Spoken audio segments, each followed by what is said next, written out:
have the coriander, anise seed, and cinnamon stick.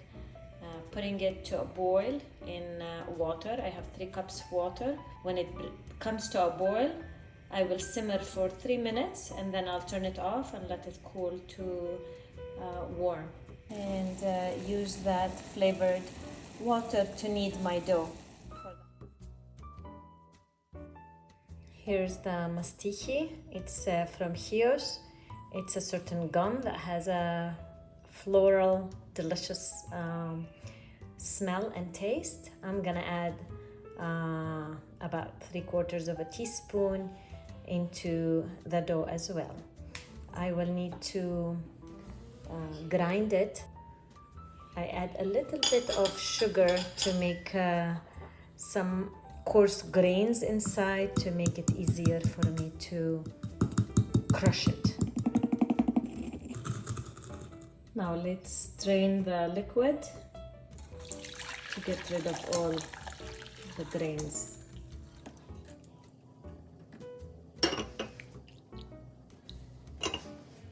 Today I'm going to show you how to make Artos. Artos is a celebrative bread that we make in Saints' Days, and we make them into 5 loaves.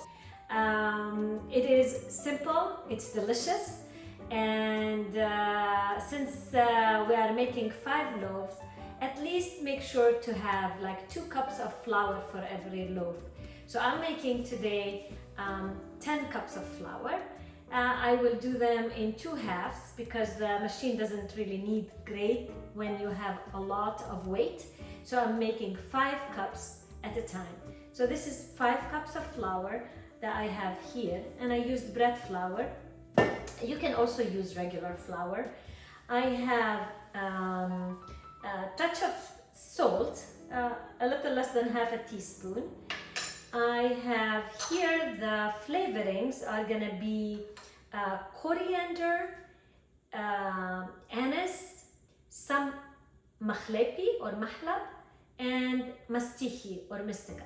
So I have 1 tablespoon of each coriander ground and anise that is ground, 1 teaspoon of Mehlepi, and 3/4 of a teaspoon of Mastixi or Mustaka.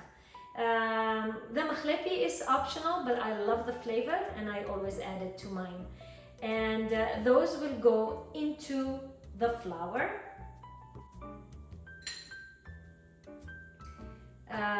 I also have 1/3 of a cup of oil and a little less than 1 cup of sugar. Now into the flour I will add my yeast, which is 4 teaspoons. Flavor water that I'm gonna knead the dough with. It adds a lot more flavor into the dough, so make sure you do that too. And the oil and the sugar. So as you see, everything goes in, and I'll take this to start kneading.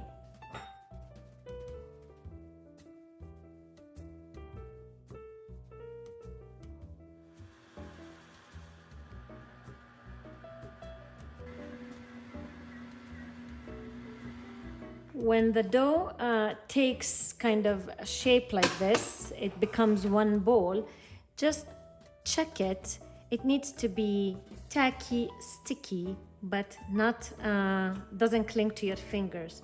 And if it's too dry, you can add a little bit more liquid of that liquid that you have boiled.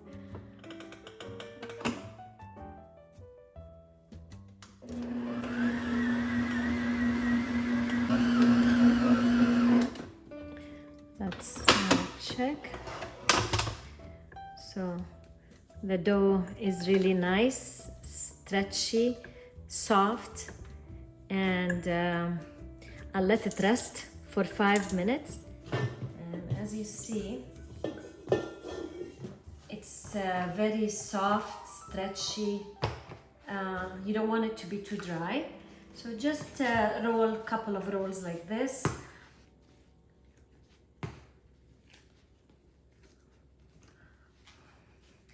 Make a bowl, the sign of the cross, and put it back in the bowl for it to rise. It needs to at least double in size.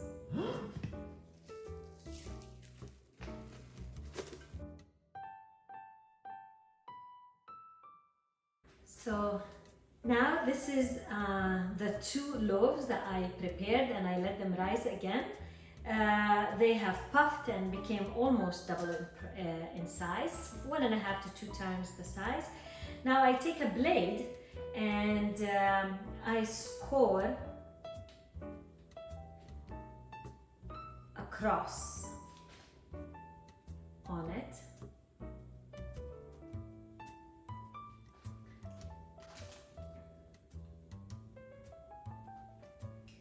And I preheat the oven to 375 degrees so I can bake it. And those are gonna be 2 of the 5 loaves. And I have done a small one here so I can cut for us later and show you. So I'm gonna do that too. And I'll pop in hot oven and I'll show you the results. Okay, here it is. I just took it out of the oven. It took about 23 minutes, and then I covered it with foil and let it go for 3 more minutes. It's piping hot, but here is how they look. Now, as they are warm, I will brush them with, this is a little bit of sugar water or simple syrup.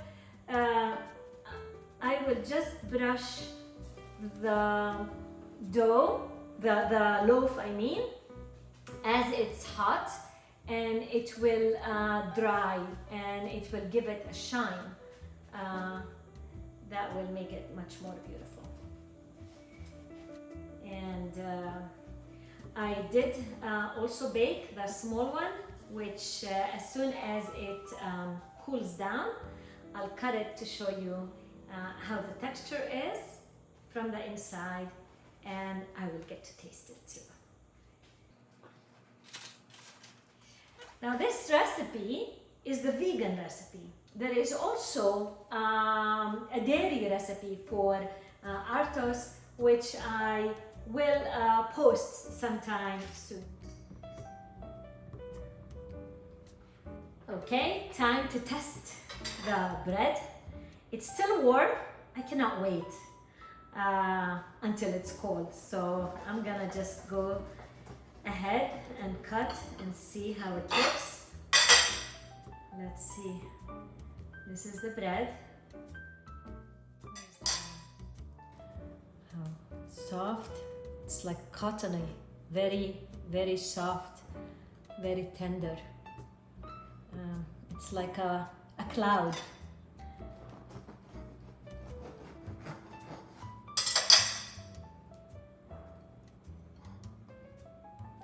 I'm gonna try it. Yummy.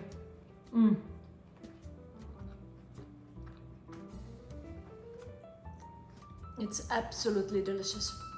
So full of flavor, so fluffy, so cloudy, so tender.